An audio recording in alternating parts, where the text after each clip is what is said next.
What's up, and welcome back to another episode of Keeping Up with the Commanders. I'm your host, Mason Kennahan, and the Washington Commanders are 4-1 for the first time since I was 2. So, wow, what a start for the Washington Commanders, beating the Cleveland Browns today, 34-13.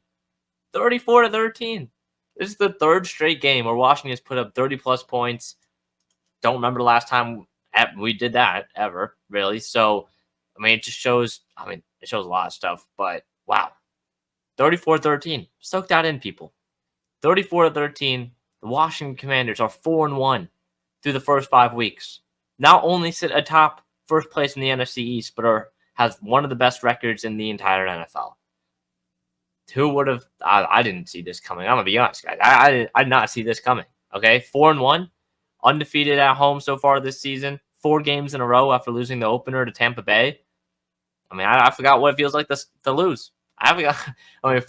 Won every game in the last month for this team. It has been awesome to watch. It has been so fun to watch this team improve every single week, and I've now brought home their 4th straight victory because, wow, yeah, it was a big-time game. From the offense, from the defense. This game, 34-13, and even then, this game was not even that close. They won by 21 points, and it probably felt like them winning by 30-plus because at no point in this game, probably after the first quarter, I would say, this game ever felt like the Browns were going to win. So even then, Washington never trailed in this one. They were up the entire time, and it was just easy sailing for this offense and for this entire team. It was all 3 phases working together, big-time game from all 3 phases, and it shows how good this team can be when every phase is clicking on all cylinders. And even then, the offense, we'll get into that in a little bit, but the offense wasn't even playing the best it has this season, and yet they still put up 34 points. So let's just jump right into QB1, JD5. Jayden Daniels, 14 of 25, 238 yards, a touchdown, a pick. He was sacked 3 times, passer rating of 85.1. He also was the leading rusher for Washington, 11 carries for 82 yards as well. We'll start with the passing. 14 of 25, don't look at that. His game was so much better than his completion percentage was in this one. And even though he no longer has a completion percentage over 80% on the year, again, completion percentage is a pretty wonky stat that doesn't really tell the whole story. Daniels, 14 of 25 here, and this was one of his best games of the season, in my opinion. After the interception he threw early on, he was in complete control the entire time. There were a few moments, especially in that first half, I felt like he could have gone for some bigger plays. But, they got up by so much, and props to the running game. Over 200 yards on the ground. We'll get to the offense later, but, the pressure wasn't just on Jayden Daniels in this one, and, he still delivered. He still delivered. You had early on the deep shot to Terry McLaurin. I will say Jayden Daniels rolling out to his right, throwing on the run, rolling out to his right, is unstoppable. I don't know if I can find a certain stat that tells his stats only when he's scrambling out to the right side of the field, but it's got to be something crazy because every time he does that, it's a completion, and it's a completion for a first down and more. You've got the Terry shot. You had another one to, I believe it was either Terry or Zach Ertz maybe as well. And it was just incredible to watch. It was incredible to watch Jayden go to work. You had the touchdown to Dyami Brown. He was rolling onto his right as well, I think, in that one. Maybe. I don't know. So, and there was a bunch of scrambles too. So, Jayden Daniels, a spectacular performance again today. It's just so fun to watch this team actually have a competent quarterback under center. And a quarterback, I mentioned it in previous episodes, that is not fazed by anything. Northwest Stadium, or whatever it's called now, Northwest Stadium, it was rocking today. All right, I said it in the pregame, the preview episode for this game. One deep shot, and this crowd will be on its feet. He hit Terry McLaurin on the deep shot. I know he threw the interception right after that, but you saw how electric this crowd got, especially towards the end. The touchdown to Dyami Brown, the Frankie Luvu interception we'll get into in a little bit. This crowd was active. They were ready to go, and it was fun to watch. Very fun to watch for Washington today. It's just fun. The social media team posted that one meme. It was oh boy, am I ready to watch some, and then you enter your team, Commanders football, and then usually in the middle it's like, I hate this team, and then at the end it's like, oh nice, we won, but like they changed it, so it's like this is actually fun, you know. You can look at the Commanders social media and see what it was, but no, it was an incredible game for Jayden. So good that they took him out after 3 quarters and they put in Marcus Mariota. I will say, if Mariota ever has to play some meaningful snaps in this season, we are in some trouble. But that doesn't matter because I mean, this team got off to such a good start, scored all 34 points in the first 3 quarters, that you could put in your subs and you could rest guys like Daniels, Terry, and some other ones as well. Even a guy like Nick Allegretti, a left guard, who's kind of dealing with a little bit of an injury. You could rest all of them, and it's just awesome to see. I mean, I don't remember the last time during the regular season when we could rest starters. I don't know the last time that ever happened. So, it's just it's fun to watch. It's fun to watch Commanders football right now, and I'm just enjoying it. I don't know what's happening outside, and there's a bunch of screaming. The Phillies are on. I don't know, MLB playoffs, something sounds like stuff is happening. So I'm focused on the Commanders though, and this Washington Commanders team that is 4-1 for the first time since I was 2, and I'm now a freshman in college. So love to see it. Just gonna enjoy it, and yeah. So that's about Jayden Daniels. Moving to the offense now, because yes, the quarterback is good, but Cliff Kingsbury is cooking right now on all cylinders. He is probably one of the best offensive play callers in the league right now, and it's not close. I'd probably put him in the top 2, top 3 easily right now. I mean, the Commanders have the best offense in the NFL. They'll continue to have the best offense in the NFL after a week like this. In total, 200 yards through the air, 200 yards on the ground between the two. Terry had over 100 yards. And then I got to talk about this offensive line. Bobby Johnson, I apologize.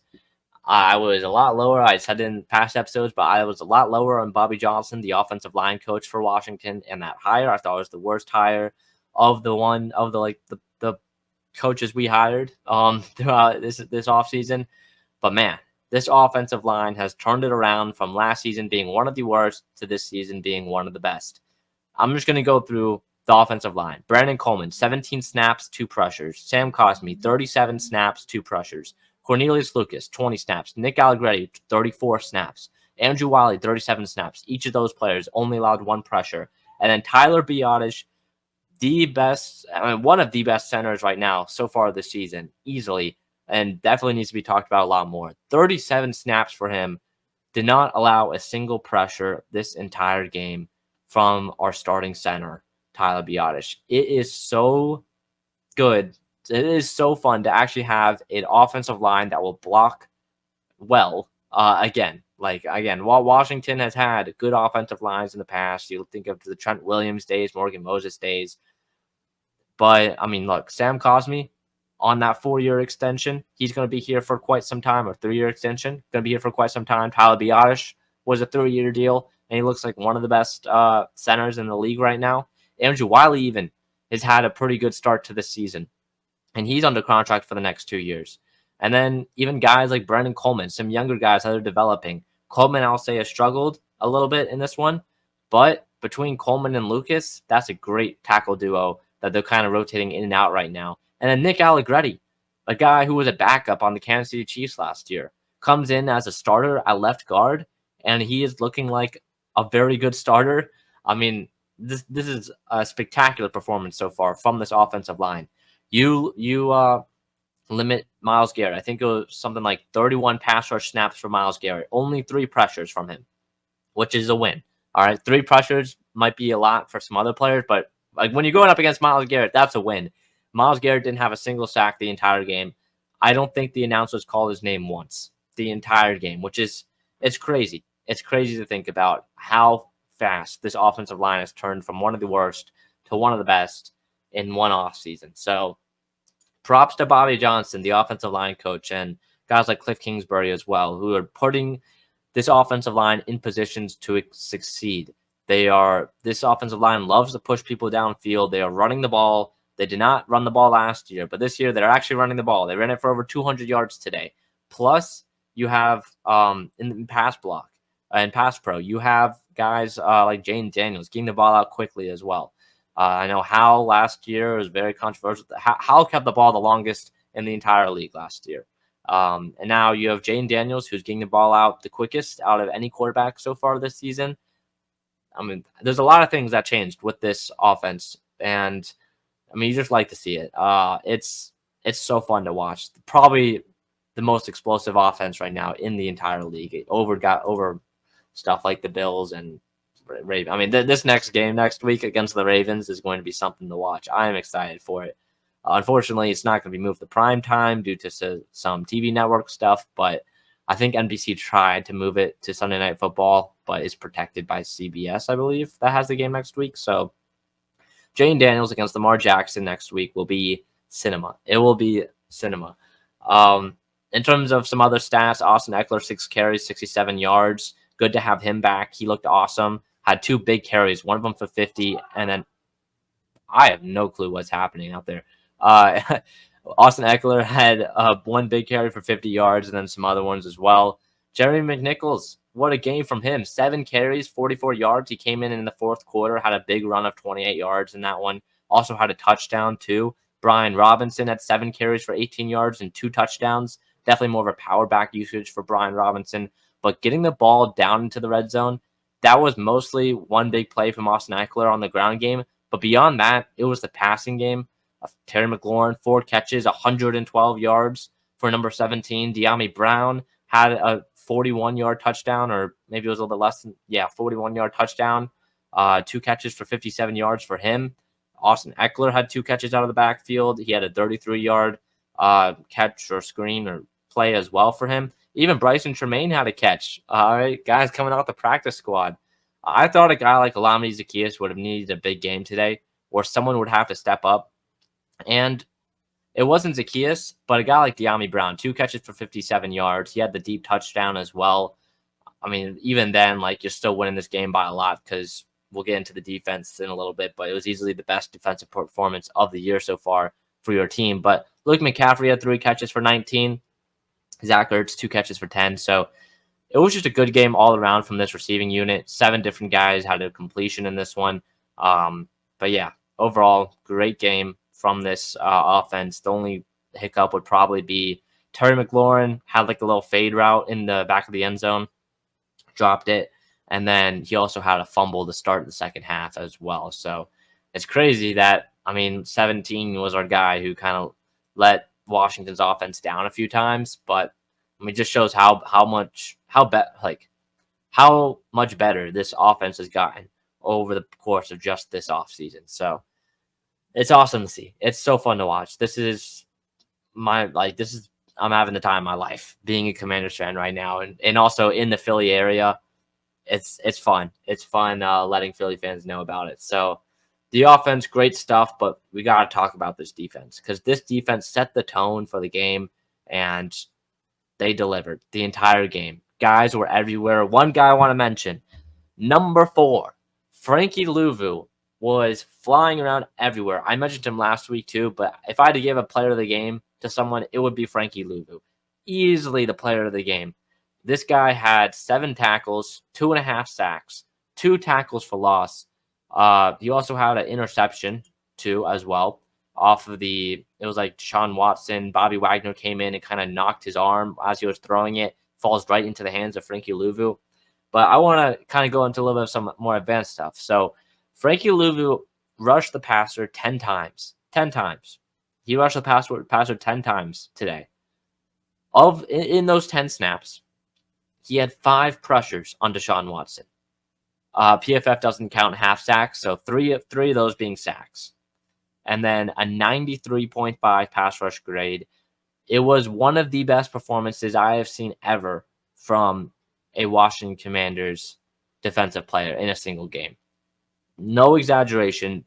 Frankie Luvu's performance today was one of the best performances I have seen ever from a defensive player in one game for the Washington Commanders. Like, you have to go back to D'Angelo Hall's 4-pick game, London Fletcher maybe sometimes. Like, you'd have to go back that far for for me to come up with a better performance than what Frankie Luvu had today, because he was all over the field making plays, sideline to sideline. I loved the signing when we signed him back in March, and it's paying off. It's paying off for Joe Witt in this defense. But beyond Luvu, Bobby Wagner, I mentioned, had that batted half sacked on Deshaun Watson. He also had 6 tackles as well, 2 quarterback hits for Bobby Wagner. Jonathan Allen had a sack. Dorrance Armstrong had a sack. Dante Fowler had a sack. A total of 7 sacks today. 7 for this pass rush. The most this season by this pass rush. And this pass rush is also starting to get into rhythm. I feel like this defense is starting to find their groove over the last 3 or so weeks. Or last 2 weeks, really, against the Cardinals and against the Browns. This defense is starting to find its rhythm. And if you put this top offense in the league right now, paired up with an average defense, and this defense has held the other team to 14 points and 13 points, which is an above average defense the last 2 weeks. This team is definitely contenders in the NFC, to say the least. They are definitely contending in the playoffs if they continue to play like they have the last 2 weeks. It's that simple. It's that simple. So great stuff from this defense overall. Some other guys, Phidarian Mathis probably had his best play as a Washington Commander in the burgundy and gold in this one. It was a play. He was going up against the center for Cleveland right off the snap, and he just pushes the center right to the ground and runs into the face of Deshaun Watson and bats away a pass. So great stuff from Phidarian Mathis. He had a pretty good game. I'll probably post his every defensive snap for Phidarian Mathis at some point this week. Other players I'm probably going to be posting, Frankie Luvu, of course, Jayden. If you want to see every snap for those guys, follow my Twitter or X or whatever you want to call it, at Mason_Kenahan. So that's where I'll be posting that stuff. I just realized that the picture for the defense is Austin Eckler, but just imagine that picture if you're watching the YouTube version. Imagine that picture is like Dorrance Armstrong or Frankie Luvu. Okay, so I just realized I messed up it. But beyond that, guys who also on defense that were making plays today, Mike Sanders still. All right, Mike Sanders still at 180 pounds is going sideline to sideline, making tackles. Good stuff from him. Johnny Newton had a tackle for loss. Dorrance Armstrong a tackle for loss. Jonathan Allen I mentioned already. Big game from him in that first half. Multiple third down stops. This defense today, let me bring it up.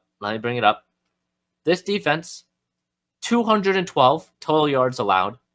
1 of 13 on third down for Cleveland, with that one conversion being at the very end of the game on the last play of the game, or second to last play of the game.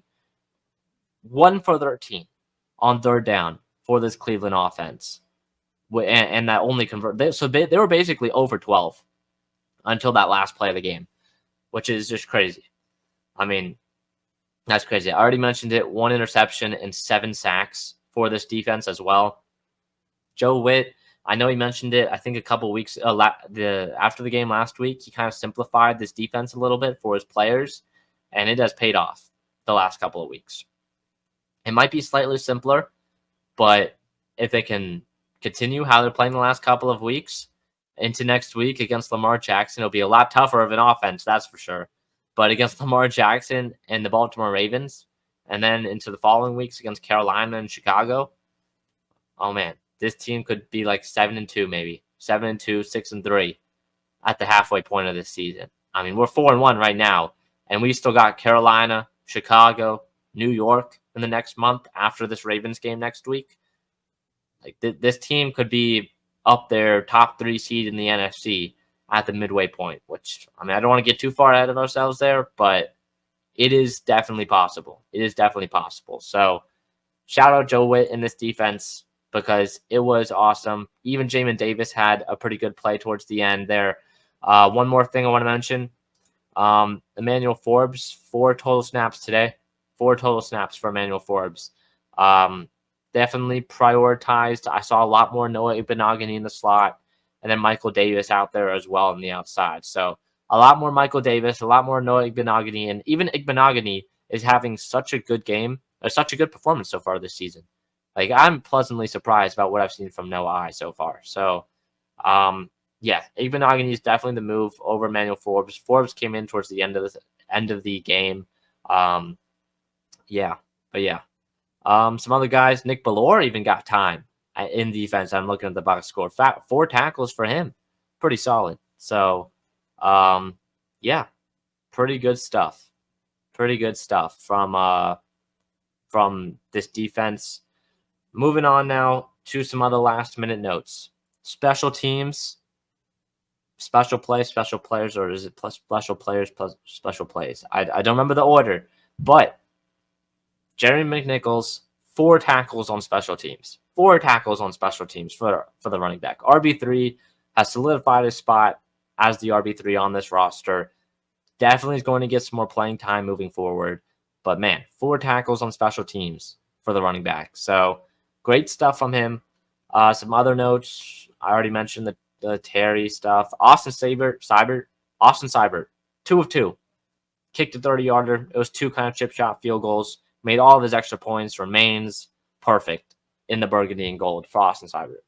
Trust Way had 4 punts. I believe 3 of those came in the last quarter, or 2 of them came in the last quarter once Marcus Mariota went in at quarterback. But 4 punts, an average of 48 yards and a touchback for number 10. So overall, I mean, this team, guys, this team is looking very good. 4th down, 2 of 2 for Washington on 4th down. 2 of 2. 8 of 17 on 3rd down. It was rough at the beginning. It was rough in that first half, but then in the third quarter, second and third quarter, they really stepped it up. Washington, I believe, is now 8 for 8 or 9 for 9 on 4th down this season, which is unbelievable. It is crazy. First off, the amount of times we're going in for on 4th down, that's something that Riverboat Ron wouldn't do. So we've already gone for, I believe, 8 times on 4th down, and we are 5 weeks into the season. That's averaging more than 1 time a game. So, I mean, I like the philosophy here from Dan Quinn and Cliff Kingsbury. Some other notes, Josh Harris was out there at the game. You got Magic Johnson doing his weekly tweets about shouting out the defense. So, I mean, this team right now is playing like one of the best in the entire league. And they haven't had a real challenge since Cincinnati 2 Mondays ago, or 3 Mondays ago. So, I mean, this team is on another level right now. And I don't remember, I mean, like, this is the best this team has played, I would say, ever in my life. This stretch of games. 30 plus points in each of the last 3 games.